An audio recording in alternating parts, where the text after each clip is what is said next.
Welcome to the South by Southwest panel hosted by the team from Vanishing Angle, taking films from seed to screen. We'll start by just introducing ourselves. I'll go first. I'm Matt Miller. I'm the president of Vanishing Angle. I'm also one of the producers who works on many of our films. Jim, why don't you go next? Sure. My name is Jim Gummings. Sorry.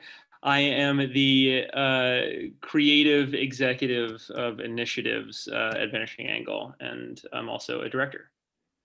I'm Natalie Metzger. I'm the VP of Production and Development and also a producer on a lot of our projects. I'm Benjamin Wiesner. I'm the VP of Sales and Distribution, and I also do some producing. So as you can hear, we are all producers on our projects, which is a theme that you'll sort of hear throughout our talk about how we wear many hats to get film from inception to completion. And we wanted to do this talk because we do approach things a little bit uniquely, and we are able to sort of do everything from development to pre-production to physical production. We have a post facility.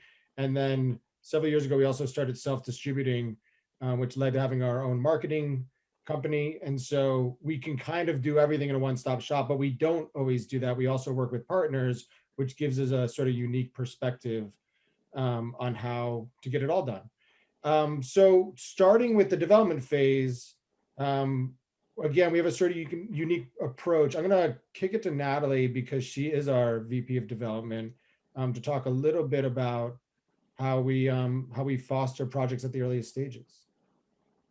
Yeah, I mean, so a lot of people ask us like how we pick projects to make, and it's a little bit less traditional than a lot of other production companies. A lot of times we like to work with a filmmaker developing a relationship long term. So that might be starting on something small, like maybe a short film or a commercial or something branded, something that's like just a couple days, gets us used to each other, see how we're all vibing, and also see how we can really tailor budgets and logistics around how that filmmaker has their certain priorities for their projects. And then we can then develop it into a first feature, and then obviously like trying to build up to bigger budgets and growing with that filmmaker. And so that's kind of one of the models that we do in terms of trying to really tailor everything to that filmmaker. But something that we do at Vanishing Angle that I think is really special is a thing called Fun Lab. And Fun Lab is this weekly writers group that we have. And it's not really a writers group in the traditional sense. It's more of like a, I don't know, just a creative forum.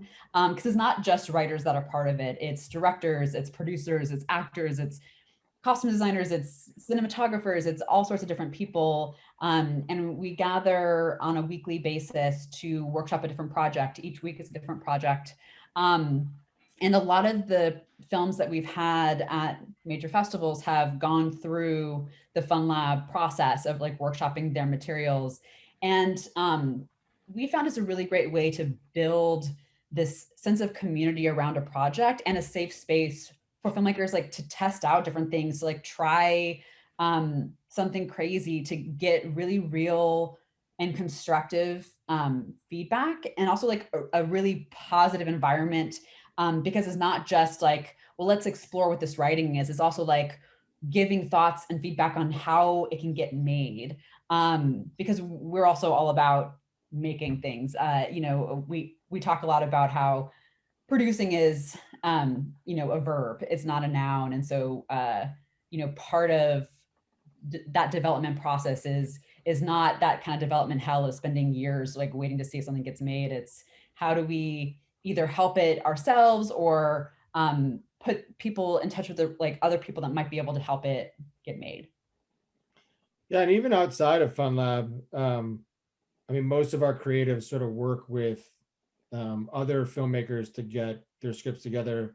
I mean, Jim, you're one to talk about it in terms of, and I know this process from having an office next to yours for many years, of hearing shouting and what I think is a disturbance of the peace and I'm worried I have to call to protect someone, but it turns out you're just rehearsing a script with with your fellow friends. With Dustin, often having to call security, or at least get nervous about doing so.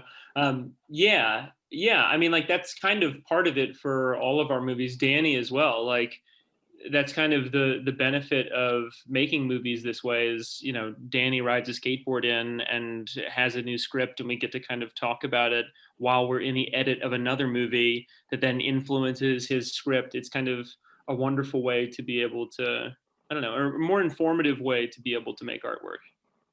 Well, Jim, one of the things we really seem to do is not just deal with the script, but really about what the film's going to be as soon as possible, and getting it on its feet and off of just the page, because I think it can be really hard to tell if the script works or if it's going to be entertaining or what the audience experience is.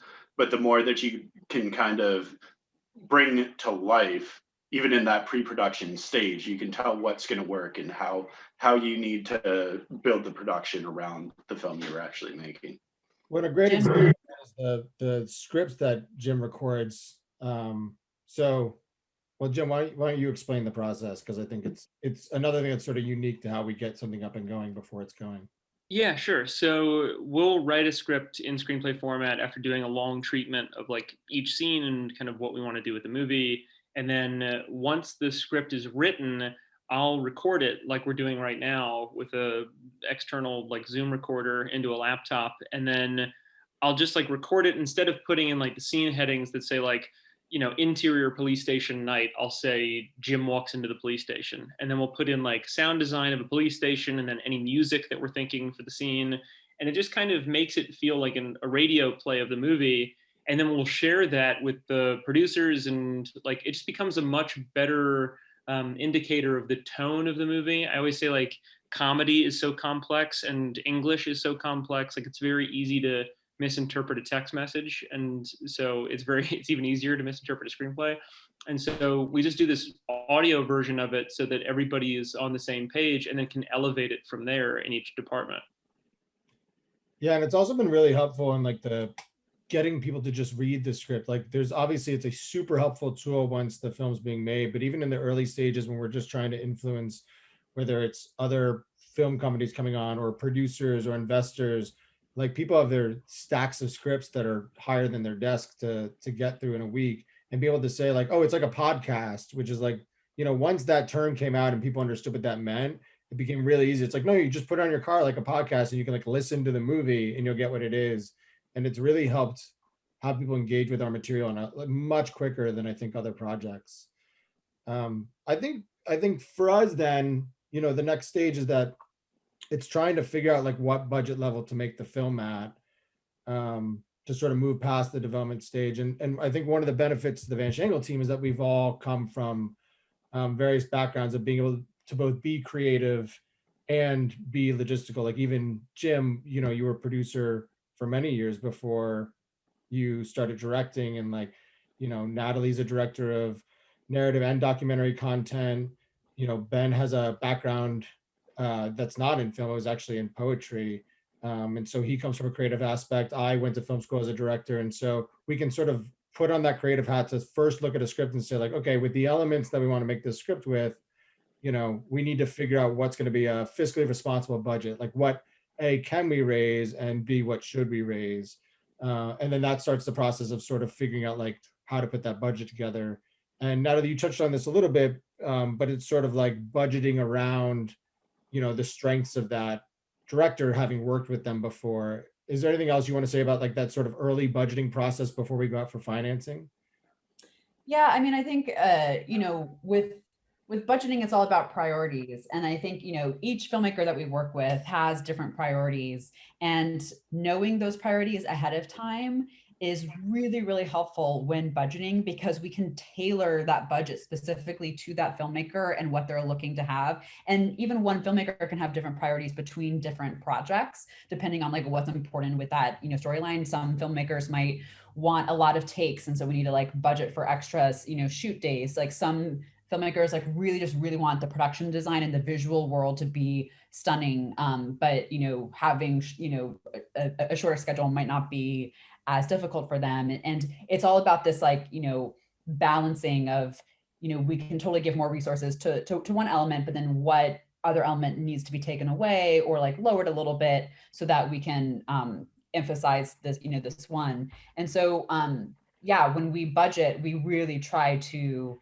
tailor it specifically to a filmmaker. And that also allows us to work in more actuals rather than, estimates in terms of real numbers, which also allows us to get more accurate with our budgeting, and allows us to be more efficient with the numbers, because a lot of budgeting ends up being kind of like one size fits all. So there's a lot of like padding in places, or kind of like just general things like thrown into like one thing of like, yeah, it'll be around, this much. But we can say, well, it's going to be exactly this. And that allows us to actually get a more precise budget, and sometimes a lot lower budget.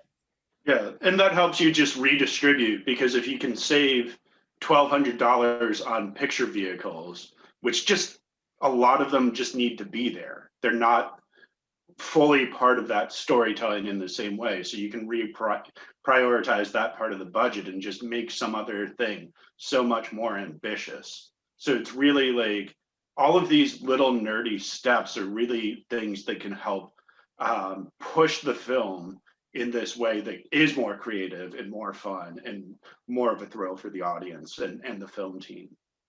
And I will say that we also try to really use technology to help that. Like Ben brought up picture vehicles. We've like been like really creative of like using like new apps that are available to try to like find different interesting cars that like instead of going through the traditional vendors that are all used to an older studio system where there was so much money to throw at different things that that they're used to higher prices and to like higher markups. But we've tried to use technology and like new apps and new services to be able to connect directly to individuals. Same thing with like locations. We use websites like Gigster or Set Scouter to find locations instead of necessarily going through the traditional like location agents and things like that to try to be creative. And obviously like that doesn't work for every project, and some project needs to have someone just dedicated to that. But oftentimes we can use technology to help facilitate that, to help communication. We use a lot of things on like Google Drive and stuff to help negate the need for maybe someone that has to be there just to organize paperwork because the paperwork's already organized. Things like that, that we try to always be forward thinking or see what what's the newest thing out there to help us pull off something so that we can put the resources where they need to go. Yeah, and in terms of that priority, I mean, Jim, from the creator standpoint, and again, like I feel like me, you, and Ben were all trained pretty heavily by Patrick Wang in terms of that, like just going through a budget and making things actual so that you can get the budget down by knowing exactly what you're spending well before you even start raising finances. But like as a creative, how, like, what are the tools you use to communicate to like us, your producers, what your priorities are? Because obviously when it's in your head, you want everything, but like, how do you distill that down to being like, I want to focus on this instead of that, and allocations of the budget to go here instead of there? Yeah, I mean, with me, I mean, it's very different than working on Greener Grass, I'm sure. Like Greener Grass was such an enormous production. The poster is right behind Natalie. It's such an enormous production design and art build for many of those things, where for my kind of filmmaking, I'm not really thinking about that up front. And there were times, the ongoing joke is, how many producers does it take to screw in a light bulb? Does it have to be a light bulb? And our relationship has always been like that. Of when we were shooting Thunder Road, there's a scene of me inside of a police station, and we were like gauging what the cost was going to be like for taking out a police station. It was going to be like 11 grand for the day. And you're like, well, does it actually have to be a police station? And then, I thought about it enough with Lowell Meyer and Charlie Texter and Natalie and all of y'all. And it was like, well, no, it just has to be like a line with like a blue line on the wall. And then like, it's just in close ups and then one wide shot of a circulation desk. And then we found this like warehouse that, accommodated it. And we put in some sound design to make it sound like a police station. So like, it's kind of always that you're juggling it. When you come to set, it's like, you're always making it work. That's just part of the creative of making movies. But there were parts that did have to be the police station. Like we were able to do that for the main office area because that's so much more translatable to any other space. But the feeling of the locker room and having that be the realistic setting of a Texas police station, I think did help. And it also sells the outside part where you're seeing the rest of it. I just meant that, like, when you're making movies at this budget, you're able to pick every one of the props and make sure that it's exactly what you need, and you kind of have to. So, like, when we were doing Thunder Road, we would have long form production meetings of what needs to be in the frame at all times. So, like, when we would show up on set, we knew how many extras there were going to be in police uniforms and exactly how many cars we were going to see in the frame and all of that kind of stuff. Like, in order to make movies at the budget that we started out making movies at, we needed to know what was going to be in the frame at all times. And that was just part of the directing. That was just kind of like working in tandem with producers and the entire production team, the art department, wardrobe, everybody, to make sure that it worked on time.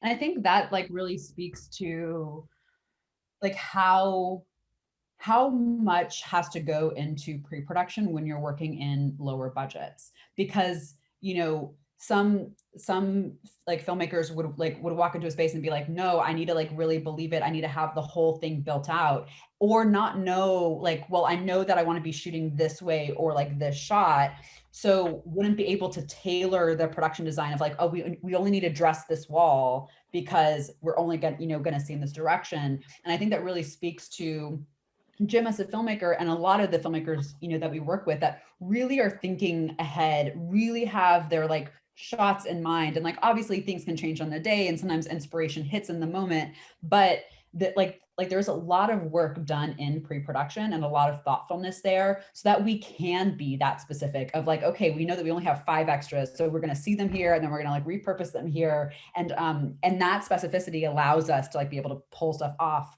for those lower budget levels. And obviously, as like budgets get bigger, it becomes fun to have like the whole world built out. But the fact that we're able to pull off what we did for the numbers that we were able to, I think like really speaks to that, the amount of thoughtfulness going in the pre-production stage.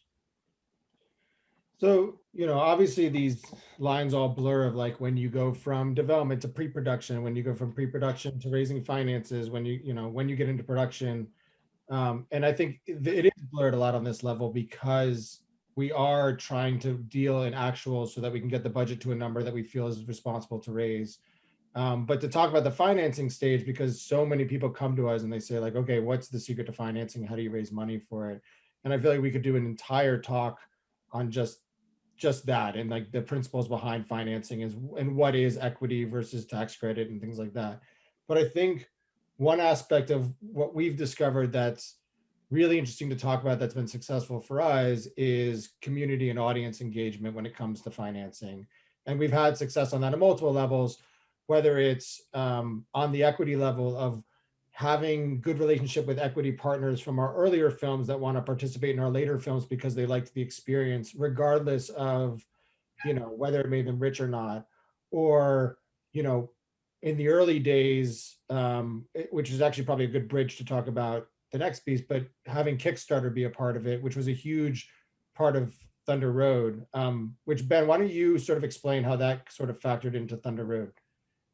Yeah, so I think a big part of what we've always envisioned was when Jim and I started working together, we had one short film that had some audience.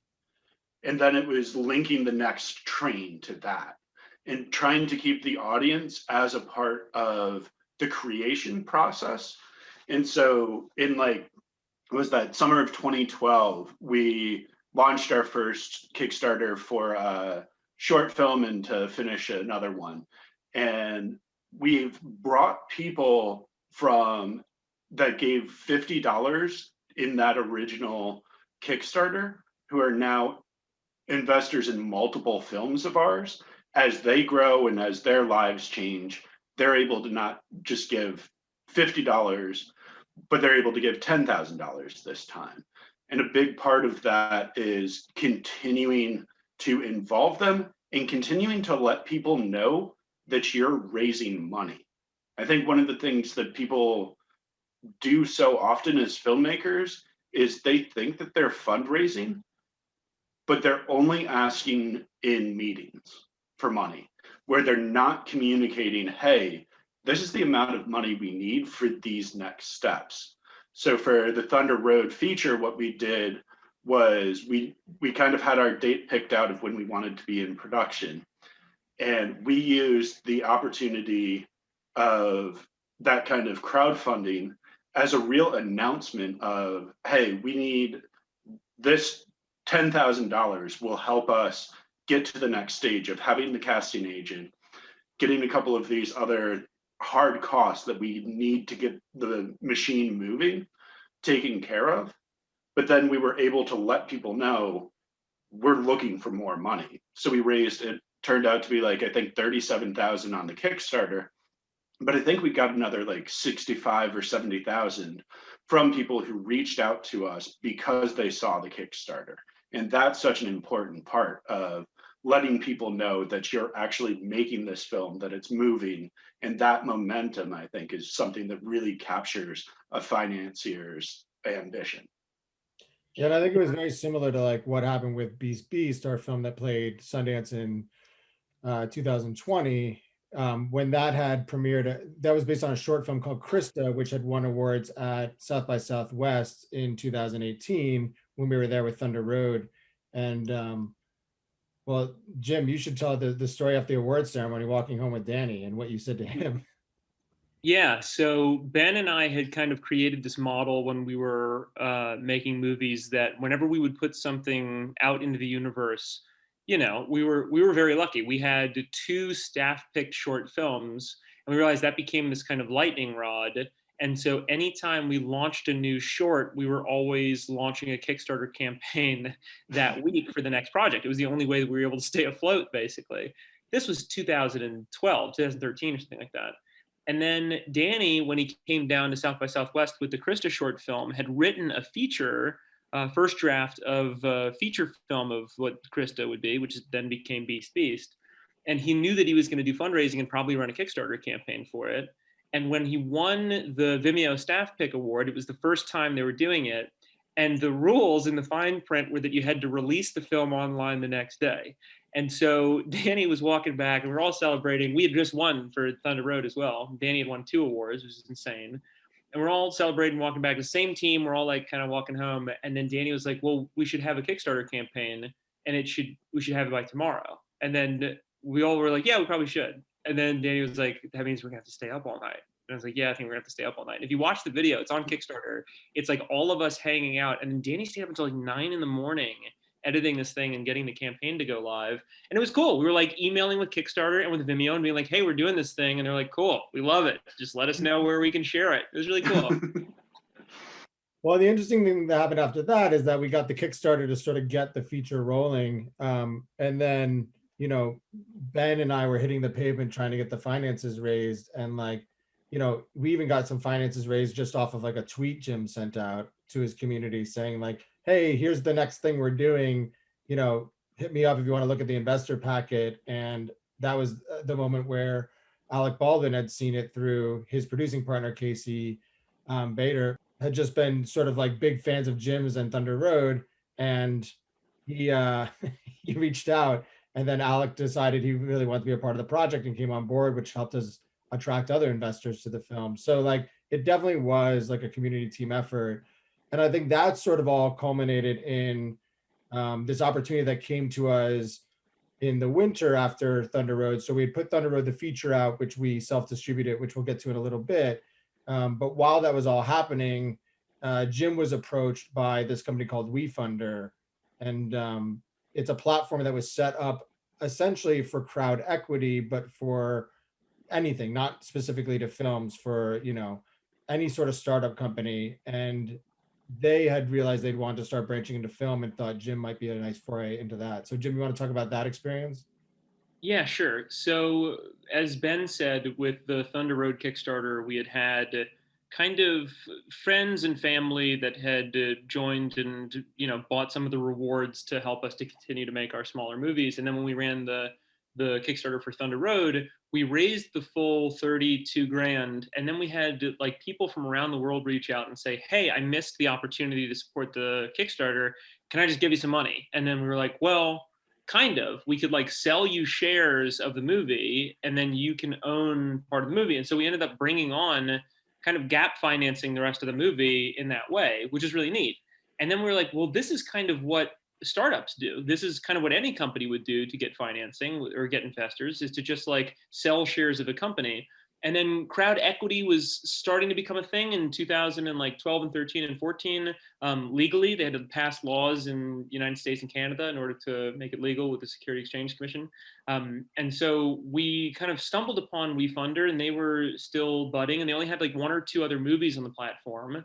And I was like, well, why don't we just try and do something like this for our new movie? The new movie that we're making was about technology. We wanted to like completely circumvent the normal Hollywood system of raising funds and not wait around for 2 years to be able to get the financing. Danny had just, financed his movie basically the same way by just announcing it to the world that he was doing it. And very kind people came around and helped out.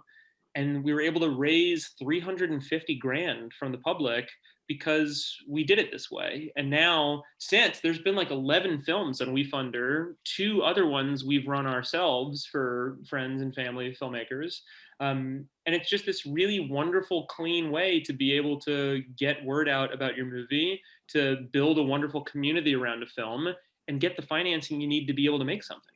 A lot of those people are people who are coming in. Like, it's so wonderful seeing a name pop up and you're like, oh, we met outside of a screening in London, or we met outside of a screening in Winchester, Virginia. And it's all of these different people who, again, because you're treating everyone as a collaborator, both audience and crew and all of these different people, they're all involved still. They're the people who are helping promote the films, but then they care about the success, so they want to be a part of that next time.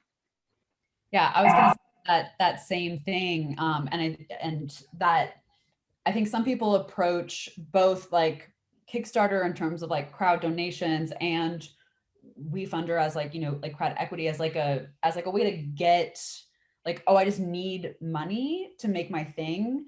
And something that I think is like really important for like the culture that we've tried to create, and something that Ben actually talks about a lot, is this like attitude of gratitude of that that we try to have throughout the whole filmmaking process, which is that the investors or the people that are like helping contribute to get the film made, whether that's financially or whether that's like donating catering to us, or whether that's giving us an ambulance for free for Thunder Road, or whatever it is, that they are treated as collaborators and part of the filmmaking process, and are kept involved throughout not only that film and its distribution and festivals and whatever it goes on to achieve, but also for like future projects. And so it really is building and expanding a community rather than approaching it as this like kind of take atmosphere, which I think some people do, as filmmakers, especially like, I've seen it on like Kickstarter or like Indiegogo, where it's like,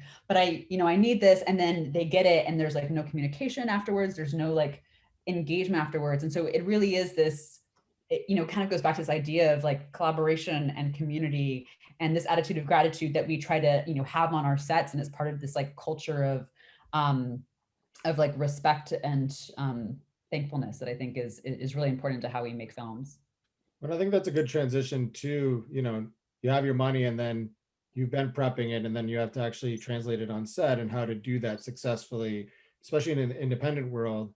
And to Natalie's point, like one principle that's been like one of our core values from the start of Vanishing Angle is how our sets function. I think all of us came from working in production on different films at different budget levels. And we felt one of the things that we saw on the independent level was this sense of taking, like Natalie's talking about, of this sense of like, well, it doesn't matter that, I'm working with this crew for minimum wage because I'm going to graduate past them with the success of this film, and I'll never have to work with this crew again. So it doesn't really matter if I like sort of beat them up in making this film, as long as we got the best product available, which we just felt was totally false. It was false in the sense that, why wouldn't you want to grow with those crew members and have great relationships and the longevity of the career? And also from being on the crew side, feeling like, well, that's not getting good work out of anybody. Like, you're not actually going to have a good film that's going to move you to that next level because of the way you're treating your crew. And so we've always felt it was really important to be in the trenches with our crew, wear multiple hats, treat everybody as equals on set, and try to create an ecosystem of both equity and equality as often as possible.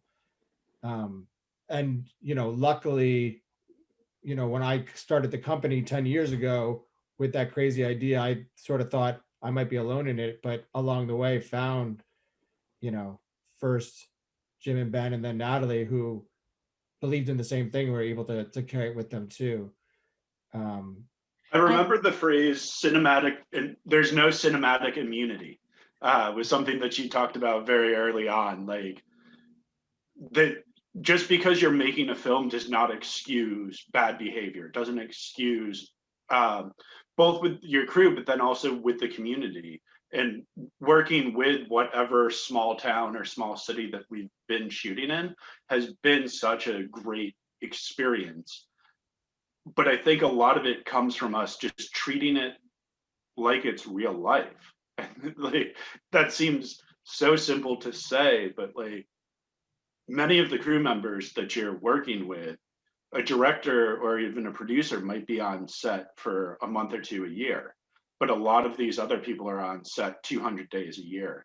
And so making it into an experience that should happen to them every day, trying to reduce work hours, trying to just show respect, do those simple things.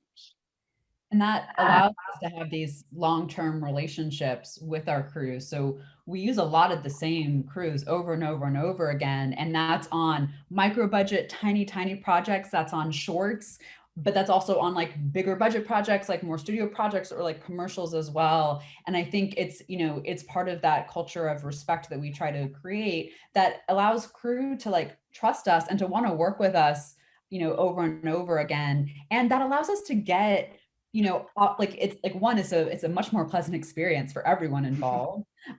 We have a lot of fun making movies, and making movies can be like a really hard process, but we have fun. We get to do it with with our friends, and every single time we bring on new crew, we're like expanding our friend network. It's like so awesome. But we also get a better product out of it.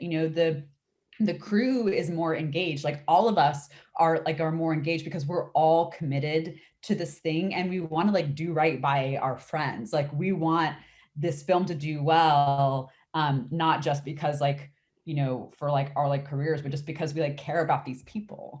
And so I think that allows us to just like approach things and like in a way that we work harder and we think outside the box, and yeah, I think it reads in the products that we have. And that's even just like simple things like work hours. Like, we're very big into sustainable work hours for the longevity of a shoot, especially since we collectively do so many productions. Because we've got the commercial division, we're shooting multiple films that like will burn out if we don't have sustainable days, especially since like we're often working before the crew gets to set and after they leave. And so we've worked really hard to have like, maximum 12-hour days, really aiming for 10-hour days, having a full 10 to 12-hour turnaround for the crew, and things like that. And it's always somehow worked. Like, on Thunder Road, I think all of those days were like 10-hour days, and on Wolf of Snow Hollow, especially because the crew was driving in and out of Salt Lake City, we're sticking to 11-hour days. That was inclusive of lunch, so it was really 10 hours of shooting. I mean, Jim, from a directing standpoint, because this is so top down and has to be led from really the directors to sort of be on board with that plan, like, how is that for you, knowing that that's a goal of Vanishing Angle, and how we sort of feel is the best creative approach? Like, is it difficult to manage?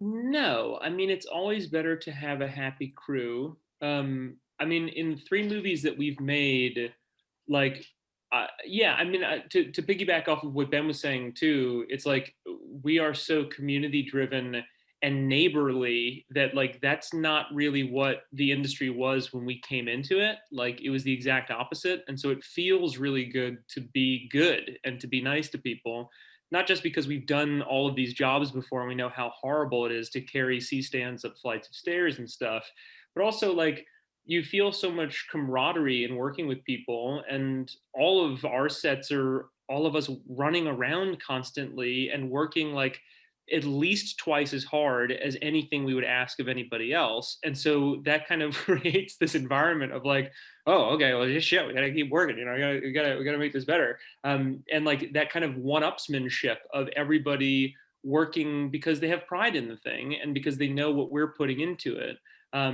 It's never been a burden for us. It's been wonderful to be able to respect people and to give them good jobs, I guess. I really love how we've really adopted a policy on most of our films of being really generous with sharing footage. As you're going through the days and through the weeks of a production, really bringing in people into that room and showing them, hey, this is what's working. You can see what your job is bringing to this film right now. And I think when I was coming up in the industry, I never imagined that I would get to see anything in process, and we're cutting as we go, and getting to the end of a week and getting to sit down and everybody's there together and watching over each other's shoulders what they just did. I think that brings such an energy into that next week of like, okay, we've already accomplished this much, let's keep going. And it brings that buy-in. Well, and we talked about with the investors, you know, these crew members who become your family members also become the earliest advocates for the film. They become like the film's biggest fans. And when you start getting out there into the world and posting on social media about your festival premiere and you know, trying to build that audience for attendance, or when the film finally comes out in distribution, trying to get people to talk about the film, like we've often found those crew members are our loudest voices out there, sort of proclaiming support of both the film and the filmmakers and just anything sort of branded Vanishing Angle, because they feel like family to us and associate as such.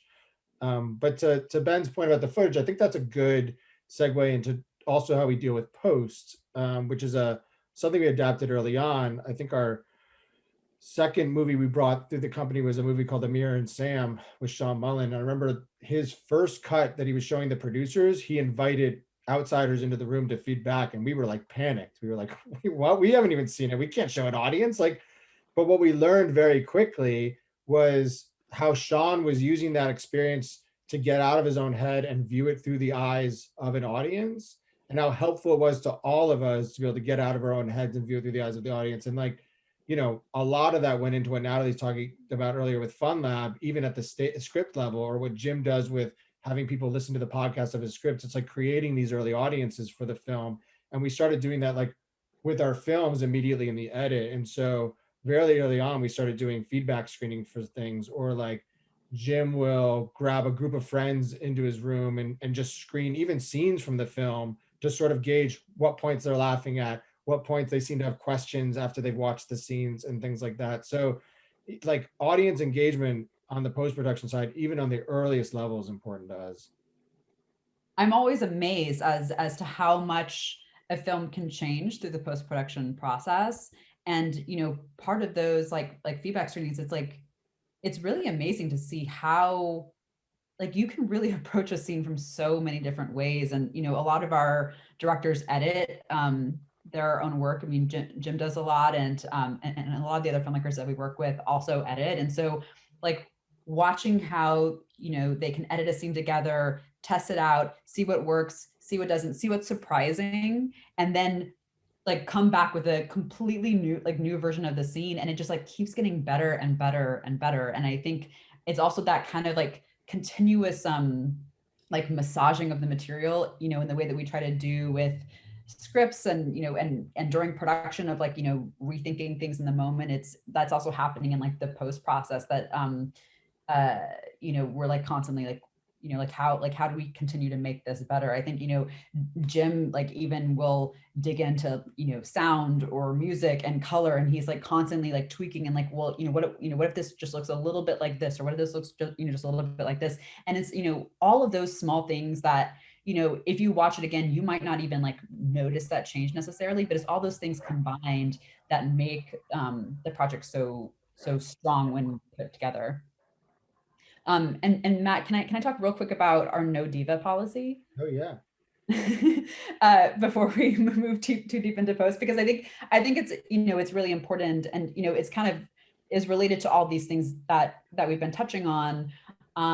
But you know, we've talked about, as you know, as a group, that we have a no diva policy, and that's one of the things that I think is like really important for creating that culture of gratitude and that culture of respect, and like having that family atmosphere, you know, with our crew. And we have that across the board, from crew to cast. We've literally pulled offers from people that, you know, we just like felt were kind of getting into, you know, diva territory. And that's also true for us as well, as like the producers or like filmmakers that, and I think this is coming out, you know, a lot in the past couple of years, of like filmmakers who have been able to get away with like so much. Ben, as you were talking about, like that there's this like sense of like, oh, but this is making movies, so like I can get away with this, and there is no getting away with anything with you know, with us. We treat it as real life, and part of that is also like leading from the trenches. So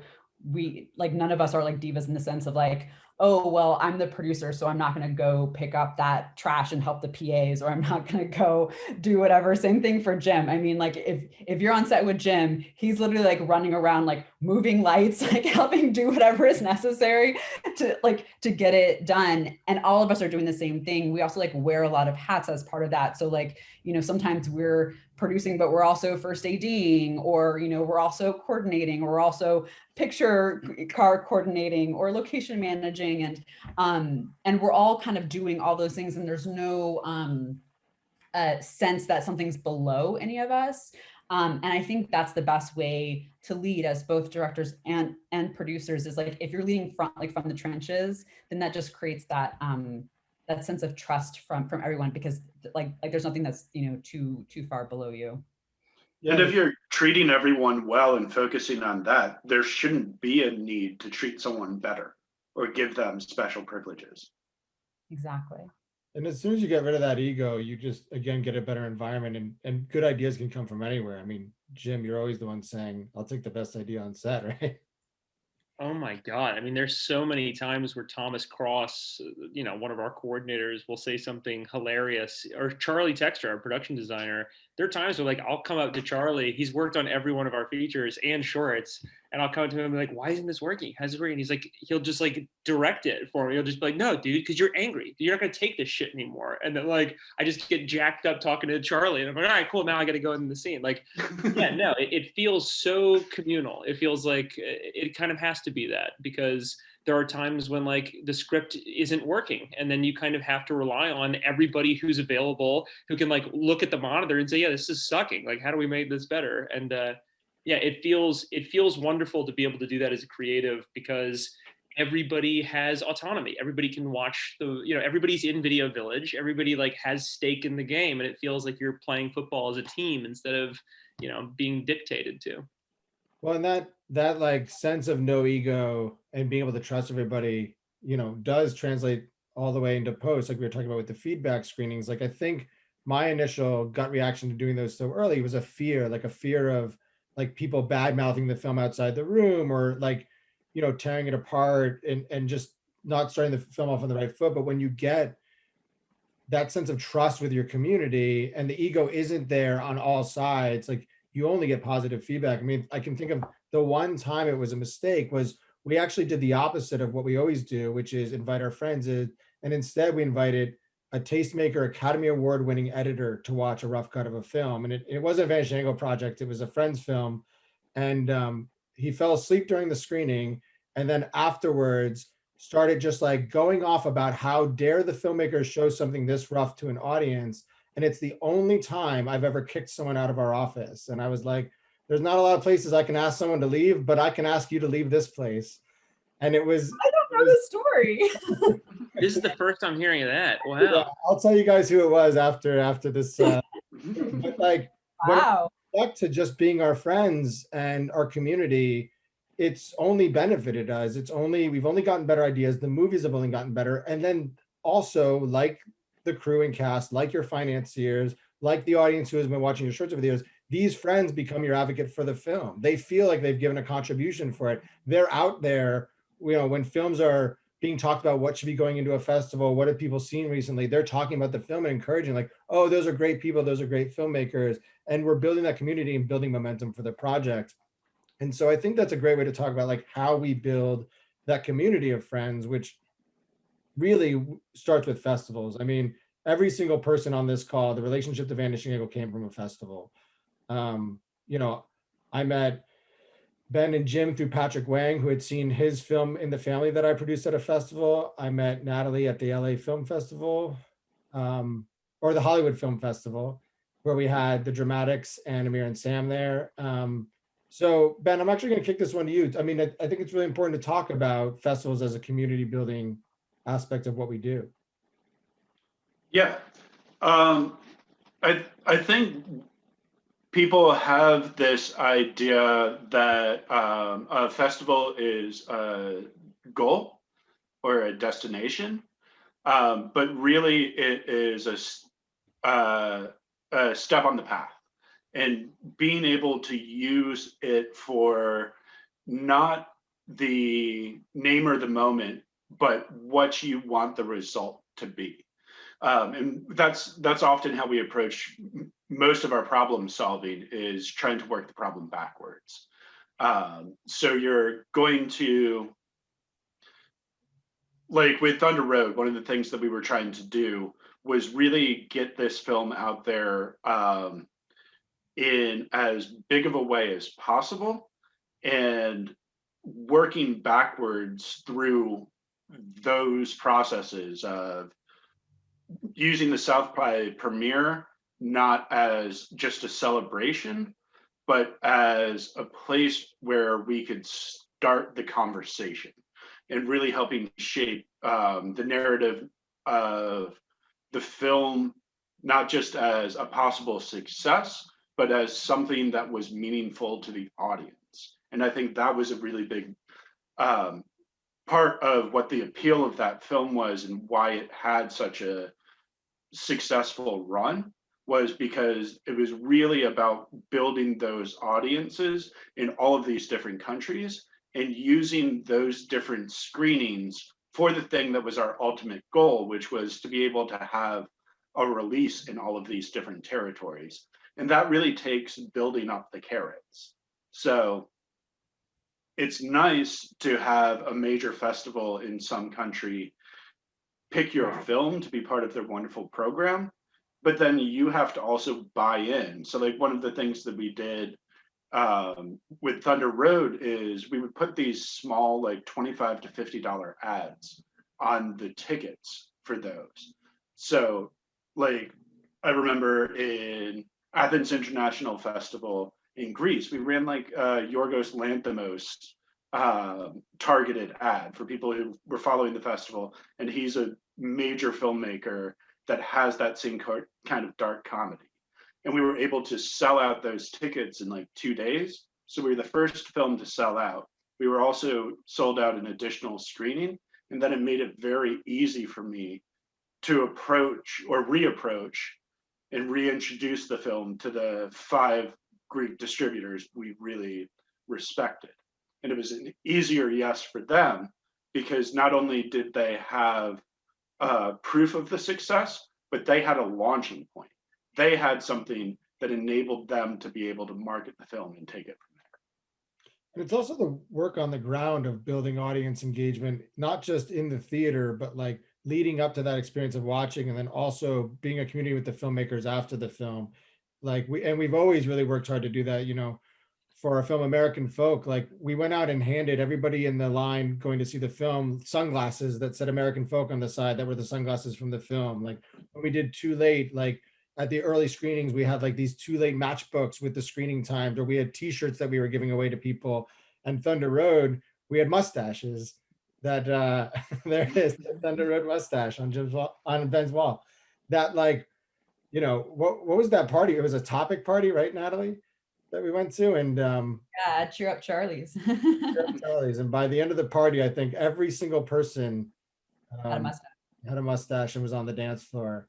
And it, and it created a buzz and energy around the film before anybody had even seen the film, and created an energy for wanting to support those filmmakers because they felt like they were friends with them, and you know, they knew us, and that we were all, working towards the same thing, which is just recognition within our industry. And so it was easy for people to rally behind it, which I think is really important, which is really like, we've kind of translated all of that into self-distribution, which is sort of the final thing to sort of chat about in our last stages. And I mean, Jim, since Thunder Road is sort of the most successful case of our self-distribution to date, even though we've done it with a couple titles, what for you as the filmmaker was the sort of deciding factor to do that? And like, was it scary, or like, what made sense to you about it? Yeah, so with Thunder Road, there were a couple of different variables as to why we went with self distribution. The first one was having read the Sundance Creative Distribution Fellowship case study for a film called Columbus by Kogonada, where that budget was, I think it was $750,000, and they were able to recoup $650,000 within the first year or something like that. And our movie was far less expensive. I think it was around $200,000. And having seen them do that successfully and having an open book policy with the Creative Distribution Fellowship, we were able to read exactly how they were able to distribute the film by themselves. And so that was really interesting to me. And so that was always on the back burner of like, oh, well, these guys can do it. And our movie is less expensive. We could probably try it. We're taking less of a risk. And then we applied for the Creative Distribution Fellowship and we got it, which is insane. So we had $33,000 from Sundance to be able to distribute the film. And the majority of the offers that we were getting from different conventional distributors was for about half the budget of the movie, a little bit more than half the budget of the movie. And so instead of having to go back to our investors and say, hey, sorry, we lost money on this thing, I thought, well, this could be a good thing. We all talked about it. It was like, a team of, 4 to 6 people at any given time helping us out. And Sundance was so cool and like so very helpful with us in conversation that we just said, yeah, let's do it. There's, what's the harm? We're gonna try it. And it ended up helping us out so much because it was self-distributed. We were able to edit the trailer. We were able to design the posters. We were able to make connections with people that only distribution companies would be able to have connections with. And so it kind of allowed us to do the job of the next person up the ladder. And that's always really helpful if you're trying to grow. And so, yeah, we were very lucky. We were able to work our asses off for several months together to get that film out there. And it's amazing. It's like, really, we have these fan bases around the world now because we took a chance and we said, yeah, we're going to self-distribute. And now we're doing it for Beast. We're doing it for many of our films. I really want to be able to do it for future projects as well. And I think philosophically, that is the future. I think the world of film is going to become a bit more like YouTube, where there are influencers, like Yorgos Lanthimos, where you can make movies for smaller budgets and put them out, and people will support them because they're different and they're not what you can see on TV. And we could do a whole talk about self-distribution, and really, most of what you can find is also in the case study that we did for Sundance. But really, at the end of the day, like, the points that we would make us about self-distribution, if you've been listening to this talk, we've made them all already. Like, every stage that we've talked about in production has been about both community engagement and audience building from the earliest stages of like your first short film.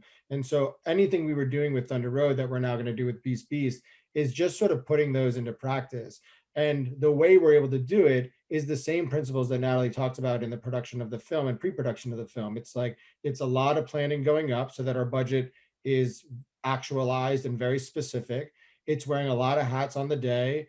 It is good communication amongst the team and dividing and conquering amongst the team and deciding, where people's strengths are and what aspect of the film's release that they should be focused on and handling. It is engagement with the festivals like Ben talked about, and building these small pockets of communities that you can then reignite when the film's released at a certain point. It is the social media targeting that Ben talked about that we used on a small scale for festivals for buying tickets for that festival that we can then use on a larger scale when the film comes out on a digital release. It essentially, this talk has been a blueprint for how to self-release your film. You just have to take all of those aspects that we apply to each of the earlier stages and apply it to this final stage in whole. Yeah. And I think the real proof to me of the success of the self-distribution of Thunder Road wasn't those numbers. It was being able to go back and do a crowd equity campaign and in 2 weeks fund the film for Jim's next project. And that's really, I think, how we've always been approaching things, is again, to go back to it. How to use this one bit of momentum to create the next bit, to create the next bit, to create the next bit. And just really making sure that you're paying attention to who your audience is, how to get to them, and how to get to them as genuinely as possible. So like our theatrical release was really about making a connection with those people, because we knew that if they saw it in a theater with a member from the team doing a Q&A afterwards, they were so much more likely to be a fan who was tweeting about it, who was putting things on Facebook, who was recommending it, who was showing it to their friends and family. And those sorts of ambassadors for your film are really the lifeblood for it. And they're really the lifeblood, not just for a single film, but for your career. Yeah. The same way we treat audiences with respect and investors with respect. And crew members with respect and investors with respect. We treat the audience the same way. It's like, it's trying to be genuine with them. It's loving our audiences the way we love the rest of our Vanishing Angle family. And I want to point out that, in terms of festival engagement, we talked a lot about like how to, build a community with a project that's at a festival, but you don't have to have a film at a festival to start engaging in that network and to become part of that community. Like if there are festivals that like you want to be part in or want to have a film in, or just like the kind of people that are there, like start going to those festivals and like engaging like with those people, and you'll be surprised at how quickly you become just part of that community. But you don't necessarily have to have a film to start engaging within that festival community. And really digging into what the creatives are doing, what the films are that are there, and being inspired by them, and also looking at them and realizing what makes them tick and what makes them successful and what you can incorporate into your own work and what your flavor is that you're adding on top of that. And don't even just wait for the festivals. Find friends to give feedback on their scripts, or find sets that you can volunteer on. Jim's extras for the Thunder Road church scene was all friends that came out for an afternoon. Be that friend and help engage in other people's projects, and they'll hopefully want to engage in yours as well. But don't hold them to it either. Like, just be a part of that community, and not just taking, and make sure you're always giving back as well. And that's really like any success that we've had has been that. It's been the support of the people around us that have graciously allowed us to do the thing that we love to do. So yeah, that's how we do it. Thank you, South by, for hosting this panel.